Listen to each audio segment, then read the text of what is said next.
საშინაო სკოლის გაკვეთილებს წარმოგიდგენთ კომპანია Silknet.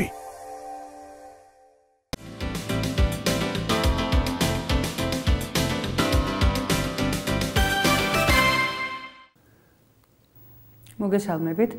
დღევანდელი გაკვეთილის თემაა ფართობი. მასადმე ვაგრძელებთ გეომეტრიული ფიგურების შესწავლას და დღეს ბრტყელი ფიგურების ერთ-ერთ მახასიათებელ სიდიდეს ფართობს შევისწავლეთ. მოდით განვიხილოთ ასეთი ამოცანა. თქვათ ორი მეზობელი მიიხო და ვანო აპირებს ფილებით ეზოს დაგებას. სანამ გაეშვირებიან მაღაზიისკენ, მოდით შევაფასოთ, რომელს ექნება ფილები მეტი საყიდელი ვანოსა თუ მიხოს. თუ ფილები ზომები ერთნაირია, მაშინ აშკარაა, რომ ვანოს მეტი ფილა დაჭირდება. რატომ? მისი ეზო უფრო დიდია. იტყვიან ხოლმე, მისი ეზო უფრო ფართოა, მას მეტი ფართობი აქვს. სწორედ აი ამ მახასიათებელს ბრტყელი ფიგურისას ფართობს ვსწავლობთ დღეს. მოდით დავაკვირდეთ ერთ-ერთ ნახატს. ამ ნახატზე გამოსახულია რაღაცა ფიგურა B და მისი ნაწილი უფრო მცირე ფიგურა A, რომელიც მოთავსებულია B-ს შიგნით, ანუ წარმოადგენს B-ს ნაწილს. ასეთ შემთხვევაში ვიტყვით, რომ B ფიგურას უფრო მეტი ფართობი აქვს, მის ნაწილს A-ს უფრო ნაკლები ფართობი აქვს. ასევე შეგეძლიათ წარმოიდგინოთ ფეხბურთის მოედანი. ფეხბურთის მოედანზე გამოყოფილია ცალკე ხაზებით მეკარის მოედანი. მეკარის მოედანი უფრო ნაკლები ფართობის არის, ვიდრე მთელი ფეხბურთის მოედანი და პირიქით, მთლიანად ფეხბურთის მოედანს უფრო მეტი ფართობი აქვს, ვიდრე მის ნაწილს, მეკარის მოედანს. ახლა მოდით შევადაროთ ისეთი ორი ფიგურის ფართობი, რომელთა ერთმანეთში მოთავსება შეუძლებელია. ამ უჯრიან ფურცელზე ვარდისფერი ცარცით ჩვენ გამოვყავით ორი პარალელოგრამი. ერთი არის ABCD, ხოლო მეორე არის MNPK პარალელოგრამი. როგორც ხედავთ, ამ ფიგურებში ისეთი ზომები აქვს, რომ ერთი მეორეში ვერ მოთავსდება. როგორ შევადაროთ ეს ფიგურები ასეთ შემთხვევაში? დაუკვირდით კარგად, ყვითელი ცარცით ჩვენ ეს ფიგურები გავანაწილეთ უფრო პატარა ფიგურებად, პატარა პარალელოგრამებად. და ეს პარალელოგრამები ერთნაირი ზომის არის. ერთი უჯრა, ორი უჯრა და დაუკვირდით დიაგონალია. ზუსტად იგივე ფიგურა არის დაბლა. პირველი პარალელოგრამი ABCD დაიყო 4 ასეთ პატარა პარალელოგრამად. ხოლო ქვედა არის, ნახეთ, 4 და კიდევ 4, ანუ უკვე გვაქვს 8 ფიგურა. მაშინ გამოვიდა, რომ ზედაში პატარა პარალელოგრამი მოთავსდა 4-ჯერ, ქვედაში მოთავსდა 8-ჯერ. აქედან ვაკეთებ დასკვნას. ქვედა ფიგურა 2-ჯერ უფრო მეტი ფართობის არის, ვიდრე ABCD ფიგურა. უნებლიეთ ჩვენ ასეთი გონება-მახვილური შედარების საშუალებით მოახერხებთ და ვზომავთ ამ ფიგურას, გამოვხატავთ მის ფართობს რაღაცა რიცხვის საშუალებით. რა არის ამ დროს ზომის ერთეული? ზომის ერთეული არის აი ეს დასჭრიხული პატარა ყვითელი პარალელოგრამი. რას მივიღებდით იმ შემთხვევაში, საზომი ერთეული 2-ჯერ უფრო პატარა რომ აგვეღო. მაგალითად, წარმოიდგინეთ, რომ ჩვენ ზომის ერთეულად აგვეღო აი ეს უკვე ახლა დასჭრიხული უფრო მცირე ზომის პარალელოგრამი. მაშინ თითეული ასეთი საწყის საზომში თავსდება 2-ჯერ. გამოდის, რომ 2-ჯერ მეტი რიცხვით გამოიხატება ჩვენი ფართობი. დაუკვირდით, ეს არის ძალიან საინტერესო კანონზომიერება. თუ ზომის ერთეულს 2-ჯერ ვამცირებთ, ფართობის გამომსახველი რიცხვი იზრდება 2-ჯერ. თუ პირიქით ვიზამთ და თქვა ზომის ერთეულს 2-ჯერ უფრო დიდ შევარჩევთ, მაგალითად ქვედა სურათზე, მოდით ამოვშალოთ ერთ-ერთი გამყოფი და საზომის ერთეულად უკვე ავიღოთ აი ეს გაერთიანებული პარალელოგრამი. რა გავაკეთეთ? საზომის ერთეული 2-ჯერ უფრო დიდი შევარჩიეთ. მაშინ დაუკვირდით ნახას, ასეთი უკვე გაზრდილი ზომის პარალელოგრამი ამ ჩვენს საწყის MNPK პარალელოგრამში ჩაეტევა ზუსტად 4 ცალი. დაუკვირდით 2 ცალი ზევით და 2 ცალი ქვევით. 8-იანი შეიცვლება 4-იანით. რა მოხდა?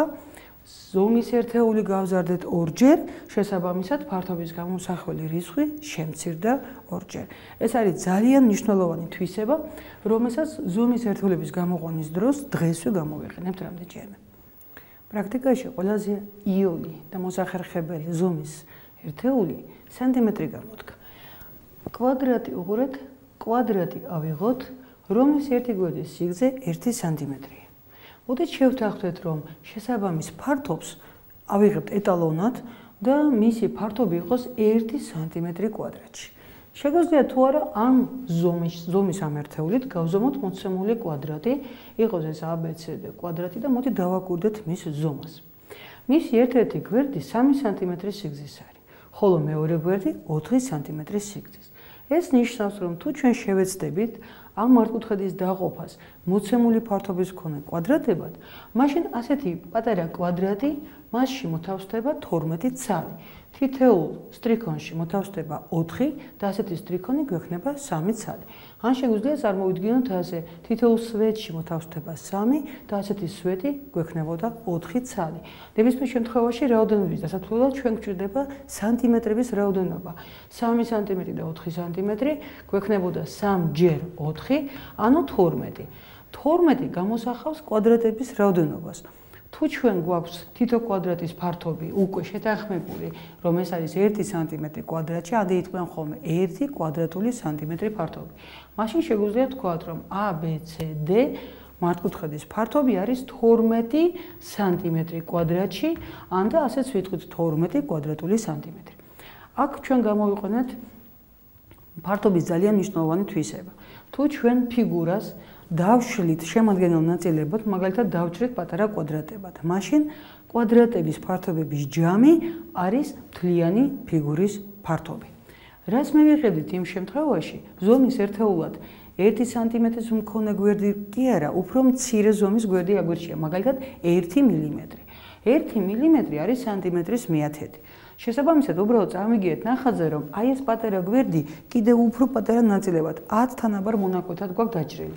მაშინ მივიღებთ, რომ აი ესეთი პატარა კვადრატით უნდა გავზომოთ მოცემული მართკუთხედი. რამდენი ცალი ასეთი პატარა კვადრატი მოთავსდება ამ მართკუთხედში? რადგან ერთი გვერდი, AB გვერდი არის 3 სანტიმეტრის სიგრძისა, მილიმეტრებში გავზომილი ის იქნება უკვე 30. რადგან AD გვერდი არის 4 სანტიმეტრის სიგრძისა, მილიმეტრებში გამოსახული ეს ზომა არის 40 მილიმეტრი. მართკუთხედების, ანუ პატარა კვადრატუნების რაოდენობა ამ დიდ მართკუთხედში იქნება 30 ჯერ 40. გინდა სტრიქონება წარმოიდგინეთ და გინდა სვეტებად. და შედეგად ჩვენ უკვე მივიღებთ 1200. 1200 ეს არის რაოდენობა იმ პატარა კვადრატებისა, რომლის ერთი გვერდის ზომა არის 1 მილიმეტრი და ეს კვადრატები განთავსებულია მოცემულ მართკუთხედში. თუ ჩვენ იმ პატარა ზომას დავარქვევთ 1 მილიმეტრ კვადრატში, ანუ 1 კვადრატული მილიმეტრი, მაშინ ვიტყვით, რომ მოცემული მართკუთხედის ფართობი არის 1200 მილიმეტრი კვადრატში, ან რაც იგივეა 1200 კვადრატული მილიმეტრი. ახლა დავუკვირდით. ეხლა მე თქვენი ყურადღება შევაჩერე ერთ მნიშვნელოვან ფაქტზე. ზომის ერთეულის ეტალონის ორჯერ შემცირებით 4ჯერ იზრდებოდა ფართობის გამომსახველი რიცხვი და პირიქით, ზომის ერთეულის ორჯერ გაზრდით, ზომის გამომხატველი რიცხვი მცირდებოდა ორჯერ. რა სიტუაცია გვაქვს აქ? სანტიმეტრი მოიცავს 10 მილიმეტრს. ამრიგად გამოდის, რომ მილიმეტრი თუ შევცვალეთ სანტიმეტრით, თითო გვერდი გავზარდეთ 10 ჯერ. მაშინ ზომის როგორ შეიცვალა ზომის გამომსახველი რიცხვი? დავუკვირდით 1200 შეიცვალა 12-ით. ეს ნიშნავს, რომ ის დაპატარავდა რამდენჯერ? 100 ჯერ. 10-ის კვადრატჯერ. როცა ეს გაზრდა იყო 2, ზომის გამომსახველი რიცხვი იცვლებოდა 2-ის კვადრატჯერ, 4ჯერ იზრდებოდა ან მცირდებოდა. ეს არის ისეთი კანონზომიერება, რომლის საშუალებით თქვენ შეგიძლიათ ადვილად გადახვიდეთ ზომის ერთეულიდან მეორეში.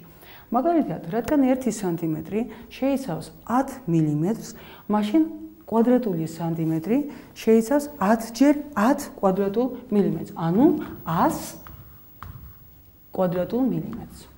ახლა გავაგრძელოთ. მოდი დავაკავშიროთ დეციმეტრ კვადრატები, ანუ კვადრატული დეციმეტრები და კვადრატული სანტიმეტრები ერთმანეთს. თითოეულ კვადრატულ დეციმეტრში რომ გავზომოთ რამდენი კვადრატული სანტიმეტრია, შევადაროთ ჯერ დეციმეტრი და სანტიმეტრი. 1 დეციმეტრში 10 სანტიმეტრია. ამრიგად 1 კვადრატულ დეციმეტრში იქნება 10 ჯერ 10 კვადრატული სანტიმეტრი. ეს არის 100 სანტიმეტრი კვადრატში. მაგრამ თითოეულ სანტიმეტრ კვადრატში არის 100 მილიმეტр კვადრატი. ამრიგად ეს არის 100 ჯერ 100 მილიმეტр კვადრატი. 100 ჯერ 100 არის 10000. 10000 მილიმეტრი კვადრატში. ახლა გადავიდეთ უფრო დიდ ზომის ერთეულში. ესე იგი ეს არის 1 მეტრი კვადრატი. მეტრში დეციმეტრი არის 10. ამრიგად კვადრატულ მეტრში იქნებოდა 100 დეციმეტრი კვადრატი. ეს იქნება 100 დეციმეტრი კვადრატში და თქვენთვის მომინდვია ამ ტოლობების დასრულება. დააკავშირეთ კვადრატული მეტრი შესაბამისად კვადრატულ სანტიმეტრებთან და კვადრატულ მილიმეტრებთან. ანალოგიურად შეიძლება რა თქმა უნდა თქვენ იცით რომ სიგრძის ზომით შემდეგი ერთეული არის 1 კილომეტრი. შეადარეთ ერთმანეთს კვადრატული კილომეტრის ფართობი ყველა დანარჩენ ისეთ ზომის ერთეულს, რომელიც ეს წუთია განახეთ. თქვენ უკვე ხვდებით, როგორ უნდა გადახვიდეთ ერთიდან მეორე ზომაში და იმედია ამას უპრობლემოდ გააკეთებთ. თუ მაინც გაგიჭირდათ, თქვენი სახელმძღვანელოს ბოლოში არის სპეციალური ცხრილი, რომელსაც აწერია ფართობის ერთეულები და იმ ცხრილში აი ეს ტოლობები არის დეტალურად მოცემული. მოდით ახლა კიდევ ერთხელ დავუბრუნდეთ ძალიან კარგ და პრაქტიკულად გამოსადეგ თვისებას. თუ ფიგურა დაშლილია რამდენიმე შემადგენელ ნაწილად, ჩვენ შეგვიძლია დავითვალოთ შემადგენელი ნაწილების ფართობები, შევკრიბოთ და ამით მივიღეთ მთლიანი ფიგურის ფართობს. გამოვიყენოთ ეს თვისება აი ასეთი ფიგურის ფართობის დასაცვლელად. გამოხატულია ფიგურა, რომელსაც სახელი არ ქვია, ჯერ არ დაურქმევიათ, თუმცა თქვენ შეგიძლიათ დაარქვათ. ეს ფიგურა აი აქ იყოს კიდევ რომ იასვარმა გამოყენებული თქვათ ეს იყოს ელი და თქვათ ეს იყოს ენი. წვეროების მიხედვით დავასახლოთ ეს ფიგურა. A, B, C, D, E, K, L, N და ისე მოვედით A-ში. ამ ფიგურის ფართობის გამოთვლა ძნელია, თუ არ შევარჩევთ ზომის ერთეულს. თუ ზომის ერთეულად თქვენ აირჩევთ აი ამ კვადრატს, თქვენ შეგიძლიათ ჩამოუაროთ, დათვალოთ ეს კვადრატების რაოდენობა და დაწეროთ, რომ ფართობი, რომელიც როგორც წესი ისიც აღინიშნება, უდრის ამ რაოდენობას. შეიძლება თუ რა ნაკლებად ვიცვალოთ, ანუ არ ჩავატაროთ ამდენი გამოთვლა. მოდით დავუბრუნდეთ მართკუთხედს და ერთი კანონზომიერება შევამჩნიოთ. სანტიმეტრებში გაზომვის დროს AB-ს სიგრძე იყო 3 სანტიმეტრი. AD-ს სიგრძე 4 სანტიმეტრი. ფართობის აპოვნელად ჩვენ სიგრძეს სიგანეზე გავამრავლეთ და მივიღეთ 12 კვადრატული სანტიმეტრი. ეს არის ფართობის გამოსახვის რიცხვი. AB და AD რომ გაგვეზომა მილიმეტრებში, მივიღებდით 30 და 40. ნამრავლი სიგრძეს სიგანეზე გვაძლევს 1200, რაც იყო ფართობის გამოსახულება რაში? მილიმეტრ კვადრატებში. გამოდის რომ თუ კვადრატის სიგრძე და სიგანე არის A, თქვათ სანტიმეტრი და B სანტიმეტრი, მაშინ ფართობის ფორმულა გვაქვს A გამრავლებული B-ზე, ოღონდ სანტიმეტრი კვადრატში. ანალოგიურად თქვენ შეგიძლიათ ჩაწეროთ იგივე ფორმულა მილიმეტრებისთვის, დეციმეტრებისთვის, მეტრებისთვის და სხვა მრავალი, ოღონდ ერთი პირობით. სიგრძე და სიგანეს უნდა იყოს გამოსახული ერთი და იგივე ზომის ერთეული. ახლა დავუბრუნდეთ ჩვენ შემთხვევას. შეხედეთ, მე D წერტილზე გავატარე ჰორიზონტალური ხაზი და მით დიდ ფიგურას ჩამოვჭერი აი ეს კვადრატი. ანალოგიურად მე შემიძლია გავატარო n-20 ჰორიზონტალური ხაზი და აი ეს პატარა მართკუთხედის მოვაჭრა დიდ ფიგურას. დავშალე დიდი ფიგურა სამ მართკუთხედად. ერთი ზემოთ, მერე დიდი მართკუთხედია და მერე კიდევ პატარა არის მიბმული. მოდით ეს ამოვჭრათ აქედან. დავუშვათ რომ ერთი უჯრის სიგრძე არის 1 სანტიმეტრი. მაშინ აი ამ მართკუთხედის ფართობი რა იქნება? 2 × 3 ფორმულა გამოთვლილია. მისი ფართობი ყოფილა 6 კვადრატული სანტიმეტრი. ამ პატარის 1/3, ანუ 3 სანტიმეტრი კვადრატში. და ახლა დიდი მართკუთხედიც ვნახოთ, მისი ზომა არის 3 და ჰორიზონტალურად 1, 2, 3, 4, 5, 6 განთავსდა. ესე იგი 3 × 6 სულ არის 18. ფიგურის მთლიანი ფართობი არის 6 + 18 და პლუს კიდევ 3. ეს არის 27 სანტიმეტრი კვადრატში, რა კი შევთანხმდით, რომ ერთი გვერდის სიგრძე იყოს სანტიმეტრი თქვა. მოდით ახლა ფართობის თვისებები გამოვიყენოთ სამკუთხედის ფართობის დასადგენი ფორმულის გამოსაყვანად. წავიდგინოთ, რომ გვაქვს მართკუთხა სამკუთხედი, A, B, C სამკუთხედი და აი ეს A კუთხე არის მართი. მოდით მივიპოვოთ მისი ფართობი. ჯერ შევთანხმდეთ, რომ სამივე გამოსახულ შემთხვევაში უჯრის სიგრძე თქვათ არის 1 სანტიმეტრი. ამას არ აქვს დიდი მნიშვნელობა, ნებისმიერი სხვა ერთეული შერჩევა შეიძლებოდა. ამიტომ მოდით შევთანხმდეთ, რომ ეს არის 1 სანტიმეტრი, მაგრამ თქვენ შეგიძლიათ ნებისმიერი სხვა ერთეული იგულისხმოთ. რა ზომის არის AB გვერდი? AB გვერდი არის 1, 2, 3, 4, 5 სანტიმეტრის სიგრძის. ეს არის 5 სანტიმეტრი. რა ზომის არის AC მონაკვეთის სიგრძე? 1, 2, 3, 4. ანუ ეს არის 4 სანტიმეტრი სიგრძის. მოდით ახლა მისი ფართობი როგორ უნდა ვიპოვოთ, იმას შევამოწმოთ. დავუშვათ აი აქ წერტილი. დავუკვირდით როგორ შევარჩიეთ წერტილი. ეს არის C-სა და B ხაზების გადაკვეთის წერტილი.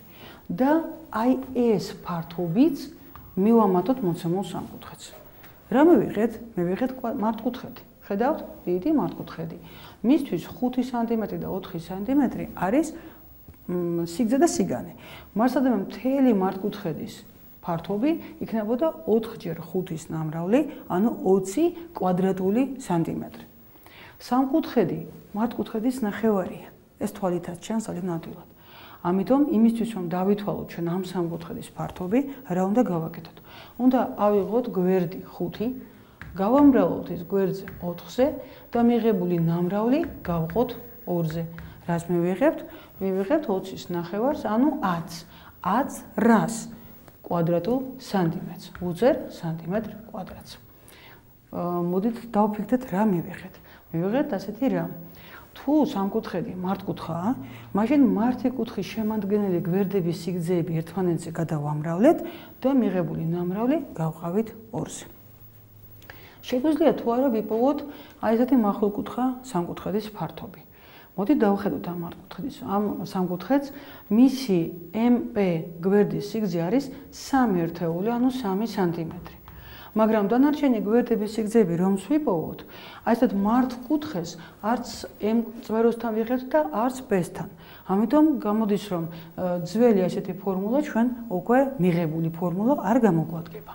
მაგრამ გავიხსენოთ, რომ სამკუთხედის დაშლის შემთხვევაში ჩვენ შეგვიძლია ნაწილების ფართობები დავთვალოთ ცალ-ცალკე და მერე მიღებული რიცხვები შევკრიბოთ. მოდით n წერტილიდან დავუშვათ მართობი. და სამკუთხედი გავანაწილოთ ორად. ერთი ამ გავლებული ხაზის მარცხენა მხარეს იყოს განლაგებული და მეორე მარჯვნივ. დავუკვირდით, რომ აი ამ ახლად გაჩენილ წვეროსთან ორი მართი კუთხე მივიღეთ. გამოდის, რომ თითოეული მიღებული სამკუთხედი მართკუთხაა და მისთვის ჩვენ შეგვიძლია უკვე მიღებული ფორმულის გამოყენება. ამისთვის გავლებული თეთრი მონაკვეთის სიგრძე უნდა ვიპოვოთ. 1, 2, 3, 4 მისი სიგრძე ყოფილა 4 სანტიმეტრი.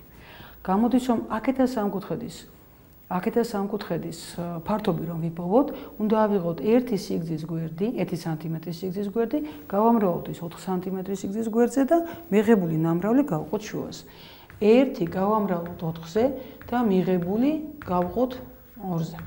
დავუმატოთ ამას მეორე სამკუთხედის ფართობი. მეორე სამკუთხედის ფართობი რომ ვიპოვოთ, ისევ 4-იანი უნდა გავამრავლოთ 1-ზე და 2-ზე, ანუ 4-ჯერ 2 და შემდეგ მიღებული ნამრავლი გავყოთ 2-ზე. რას მივიღებთ? მივიღებთ 2-ს და კიდევ 4-ს, სულ 6 სანტიმეტრ კვადრატს. შეიძლება თუ არა იგივე შედეგის მიღება, ოღონდ სხვა გზით. შეიძლება დავუკვირდეთ კარგად. ჩვენ შეგვეძლო მთლიანი სამკუთხედის მოთავსება აი ასეთ მართკუთხედში. არ ვიცი რამდენად ჩანს ეკრანზე, მაგრამ ყოველ შემთხვევაში მე ძალიან ვცდილობ, რომ ეს იყოს თვალსაჩინო. გამოდის, რომ ჩემი ვარდისფერი სამკუთხედი მოვათავსე დიდ მართკუთხედში. მართკუთხედის სიგრძე არის 3 სანტიმეტრი და სიმაღლე არის 4 სანტიმეტრი. მართკუთხედის ფართობი იქნებოდა 4-ჯერ 3. მაგრამ სამკუთხედი წარმოადგენს მისი ფართობის ნახევარს. დავუკვირდით რატომ? დავუკვირდით, რომ აი ეს ნაწილი დიდ მართკუთხედში, აი აგერ ამ ნაწილის ფართობის ტოლია. მეორე ნაწილი სამკუთხედისა ტოლია მართკუთხედის დარჩენილი მარჯვმოთავსებული ნაწილისა. გამოდის, რომ სამკუთხედის ფართობის საწმუნებლად მე შემეძლო დიდი მართკუთხედის ფართობი მეპოვა და ის გამეყო 2-ზე. შევამოწმოთ 4-ჯერ 3 არის 12, 12 2-ზე გაყოფილი არის 6 სანტიმეტრი კვადრატში. შედეგები დაემთხვა, ესე იგი ჩვენი გზა სწორია. რაზე გავამრავლეთ ამ შემთხვევაში? მე გავამრავლე ერთ-ერთი გვერდი და მას დაშვებული მართობი, რომელიც გავლებული იყო მესამე ზვეროდან. ამ მართობს დავარქვათ სიმაღლე. მივიღეთ ასეთი წესი სამკუთხედის ფართობის დათვლისა. სამკუთხედის ფართობი თურმე არის მისი რომელიმე გვერდის მასზე დაშვებული სიმაღლის ნამრავლის ნახევარი. გავაგრძელოთ. მოდით განვიხილოთ მესამე შემთხვევა.